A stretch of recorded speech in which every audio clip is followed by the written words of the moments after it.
Hello, students, tudo bom com vocês? Teacher Yane aqui.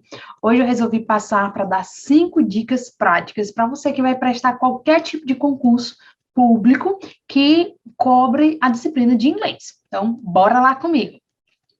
Pessoal, de já adiante, se vocês ouvirem algum fogo de artifício, peço perdão. Estão comemorando alguma perto de casa. Bora lá. Dica prática número 1. Primeira dica prática, pessoal, ler o edital. Por mais óbvio, pessoal, que seja, tem muita gente que não lê. Não lê o edital, não sabe o que é que vai ser cobrado, já bate aquele desespero. Ah, eu não sei inglês, eu não vou ler isso aí, não. Para que eu vou me preocupar? Eu responder uma questão? Vou não, deixa inglês de mão. Não vai. É só uma disciplina. Pessoal, inglês, na prova da PRF, agora que veio em maio, se eu não estou errada, maio desse ano, veio simplesmente 8 questões de inglês. Foi cobrado mais questões de inglês do que disciplinas como informática, raciocínio lógico, se eu não estou errado. Ou seja, deem importância. Gente, se a matéria está no edital de vocês, estudem, pelo amor de Deus. Não vão naquela onda de, abandonei, larguei para Jesus. Gente, se você largar para Jesus, Jesus só faz até onde a gente ajudar, não é? Então, vamos lá. Eu fico agoniado, perdão, quando as pessoas dizem que largaram a matéria. Meu Deus do céu. Bora lá, pessoal. Falta pouco tempo. Você vai fazer a prova da PCDF? Falta, mas ainda tem como. Então, foca aqui comigo, fica até o final, que eu vou te dar, continuar te dando as dicas práticas, já que você pode aplicar assim que a gente terminar esse vídeo. Então, leiam o edital, pessoal. Você pode já ter lido, seu coleguinha não. O edital da PCDF, da PRF, nas provas do CESP, cobrou o quê? Leitura e interpretação de texto. Então, você não vai ser cobrado. Você vê uma frase, ela está no presente, passado ou futuro. Não, você não vai ser cobrado isso. Você não vai querer interpretar essa interpretação gramatical, literal. Você vai ser cobrado a interpretação. E uma coisa, pessoal, aqui muito importante, é que se você não responde questões de interpretação em português, fica um pouco mais difícil de responder essas questões também em inglês. Por quê? Porque na leitura, o foco não é nem o inglês em 100%, mas sim saber interpretar. E ele, como assim a prova não é de inglês? Sim, meu querido caramujo, eu sei que a prova é de inglês. Só que o que vai ser extraído de você, você pode ser fluente, mas se você não conseguir interpretar o material, você não vai acertar. É a mesma coisa em português. Você sabe português? Sabe. Você sabe interpretar a questão? Coisa diferente, né? Pois é. Então, já entrando agora na minha segunda dica. Qual é essa segunda dica? Buscar, praticar essa interpretação. Ou seja, respondam questões. De novo, respondam questões, pessoal, please. Eu preparei um manual, se você for fazer a prova da PCDF, que tem 100 questões comentadas e gabaritadas. Todas estão comentadas, certo ou verdade? É verdade ou falso? Elas estão comentadas. Se você for fazer, dá uma conferida aqui no link da descrição do vídeo, que vai ter um material para vocês. Mas seguindo em frente. Busquem responder questões, pessoal. Por que é tão importante responder essas questões? Porque vocês vão passar a conhecer como a banca funciona. Entendeu?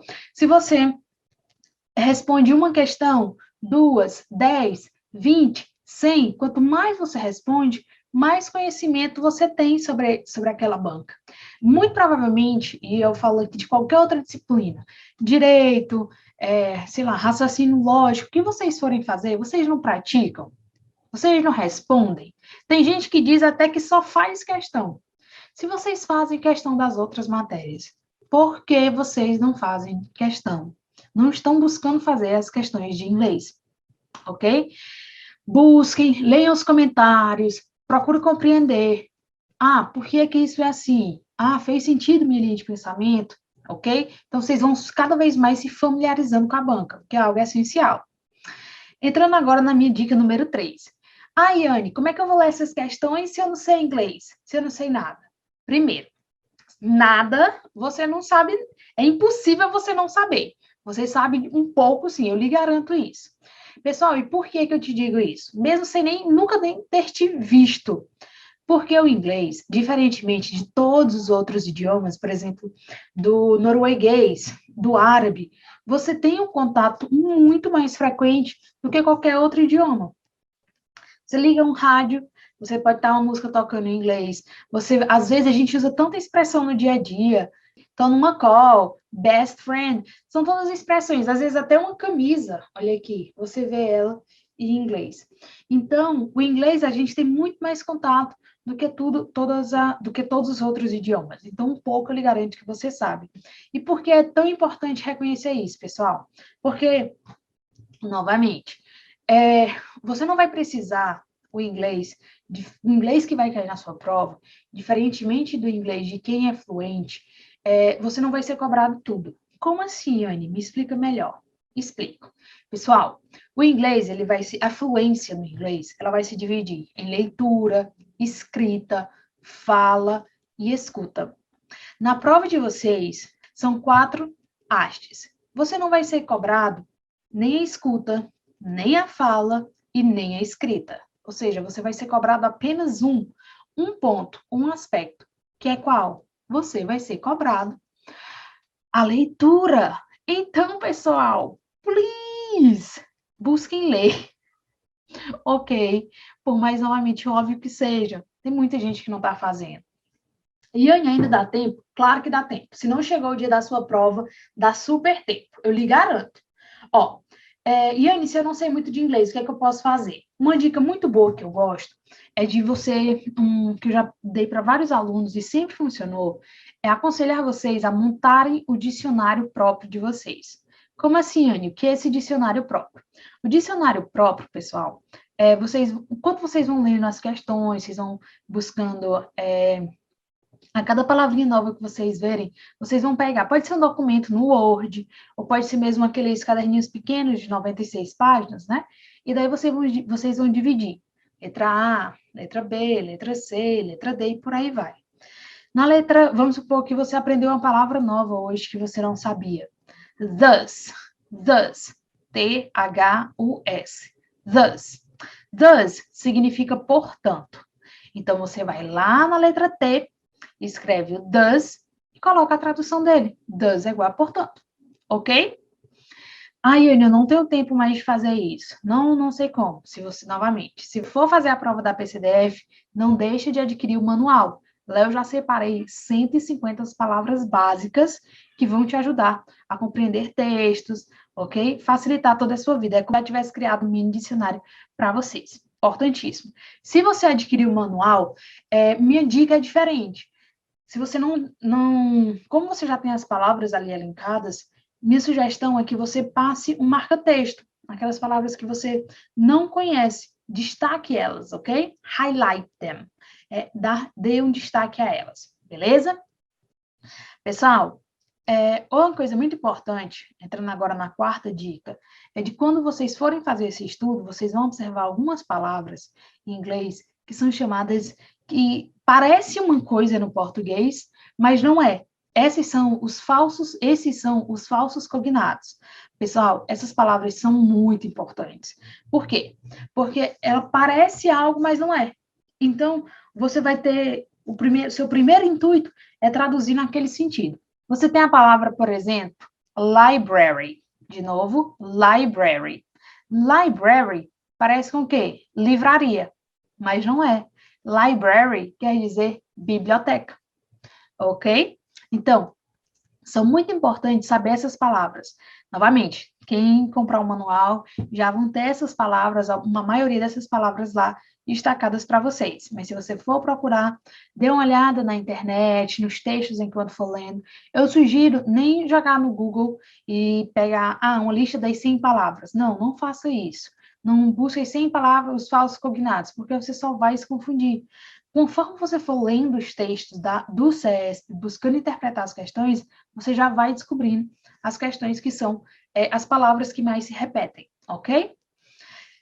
E, por último, última dica, mas antes de falar sobre ela, eu queria pedir que vocês, por favor, se inscrevam aqui no canal, divulguem para os amigos e cliquem aqui no botão de like se vocês gostaram desse vídeo, ok? Bora lá. Última dica, pessoal. Última dica, mantenham-se atualizados. Yane, por que é tão importante manter-se atualizado? Pessoal, eu sei que quando vocês estão estudando, às vezes a gente quer se fechar. Olha, eu disse que os fogos de artifício iam aparecer. Pessoal, eu sei que quando a gente está estudando, às vezes a gente tende a se fechar para tudo. Mas por que é tão importante dar importância ao que está acontecendo no mundo? Buscar saber pelo menos o mínimo que for. Porque isso pode cair na sua prova. Yane, possível. Vou te mostrar como é possível. Vou te mostrar uma questão do CESP, de uma prova desse ano, da Secretaria de Educação, se eu não me engano, foi do Paraná. Sem ler o texto base, que te adianto, é enorme, você pode procurar depois, a gente vai responder essa questão e acertar. De novo, sem ler o texto base, eu te garanto. Bora lá comigo. Deixa eu mostrar aqui para vocês. Ó, pessoal, isso aqui é uma parte do material que eu preparei de guia para ler. Aqui já é geral, não é voltado para a prova da PCDF. Se você for responder qualquer prova de concurso público que tenha questões de inglês, você tem esse guia de inglês para como acertar questões, ok? Ele sozinho, ele é vendido por um preço, e se ele for comprado junto com o dicionário da PCDF, ele tem mais 50% de desconto. Mas vamos lá. Novamente, os links estão aqui embaixo.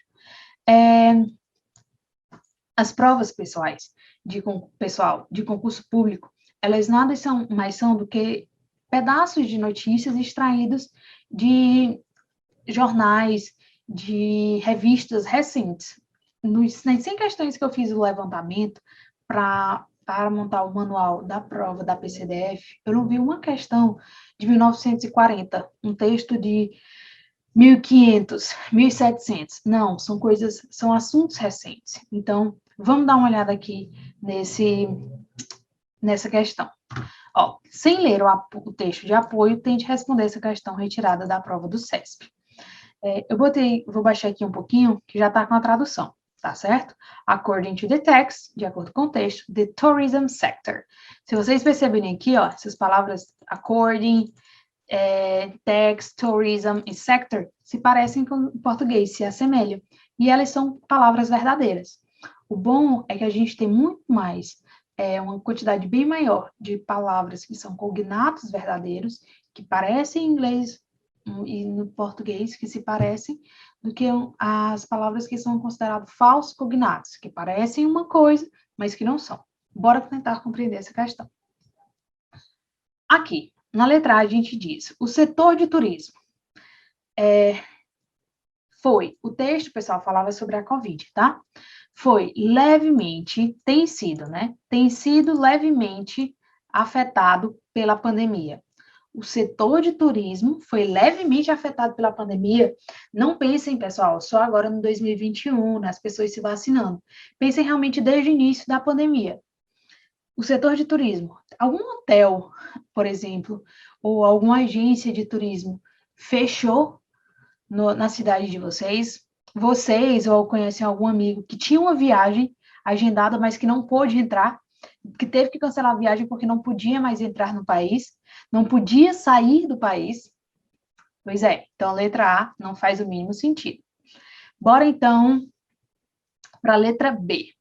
O setor de turismo pode enfrentar uma mudança na forma, in the way, na forma, na maneira, que os serviços são promoted, fornecidos, promovidos.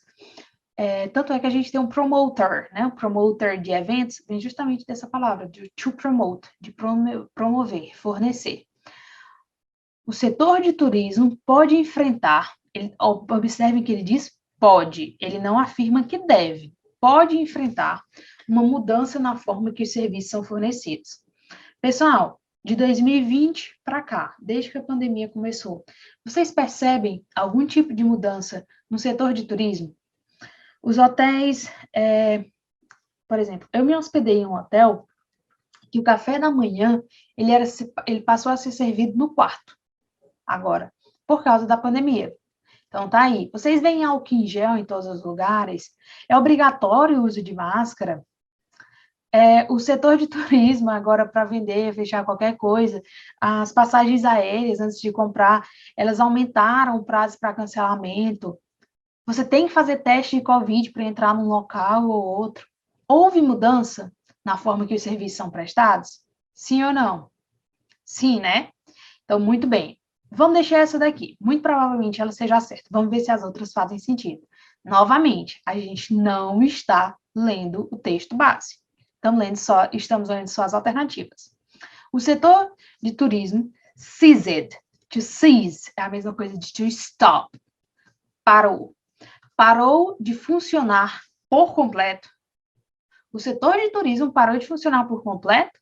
Ou ele diminuiu um pouco? Ele sofreu um baque um pouco grande? Ele não parou de funcionar, né? As pessoas continuam viajando, as coisas continuam acontecendo, ainda que com restrições. Então, a letra C também está fora. Letra D. Não, o setor de turismo did not use technology to attract potential tourists before the pandemic. O setor de turismo não utilizava da tecnologia antes da pandemia. Essa palavra before, pessoal, é muito importante, tá? Anotem ela no dicionáriozinho de vocês. Para atrair potenciais turistas. Hã?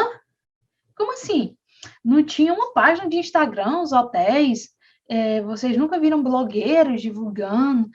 Não havia qualquer tipo de, às vezes até drone filmando hotéis, não tinha qualquer tipo de tecnologia para atrair potenciais turistas? Não faz sentido, né? Pois essa letra D também está fora. Então, até agora a gente tem a letra B. Letra A, letra C e letra D não fazem sentido. Vocês concordam comigo? Ótimo. Pois vamos continuar. Lembrando, não estamos lendo o texto base. O setor de turismo, it's not expected to recover from the disruptions. Não se espera que se recupere das interrupções. Pessoal, o setor de turismo, como vários diversos setores, sofreu um baque grande com a pandemia. Verdade ou mentira? Pois é, verdade. Mas você pode afirmar que ele jamais vai se recuperar? As pessoas agora vão ficar para sempre guardadas em casa. As pessoas estão indo até viajar para se vacinar, pessoal, em Nova York. Então, a economia já está voltando a girar. Então, também não. A letra E não faz sentido. Vocês concordam comigo? Vocês conseguem perceber o que acabou de acontecer? Nós respondemos uma questão do SESC sem nem ler o texto base. Viu como é importante? Porque é primordial manter-se atualizado?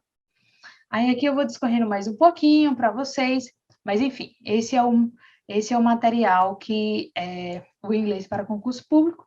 E aqui, pessoal, é o dicionário manual de inglês para a prova da PCDF. Então, tem dicas, tradução, 100 questões do CESP, e ainda tem um bônus vocabulário de atualidades com tradução. Pessoal, é isso. Espero que vocês tenham gostado. Qualquer dúvida, vocês podem deixar aqui nos comentários. Podem me mandar também no direct do Instagram, tá bom? Eu respondo todos vocês assim que eu ver no @inglês com Yane, Yane com 2 N's, tá certo? Fico à disposição. Um ótimo estudo para todos e uma boa prova. Kisses, bye bye!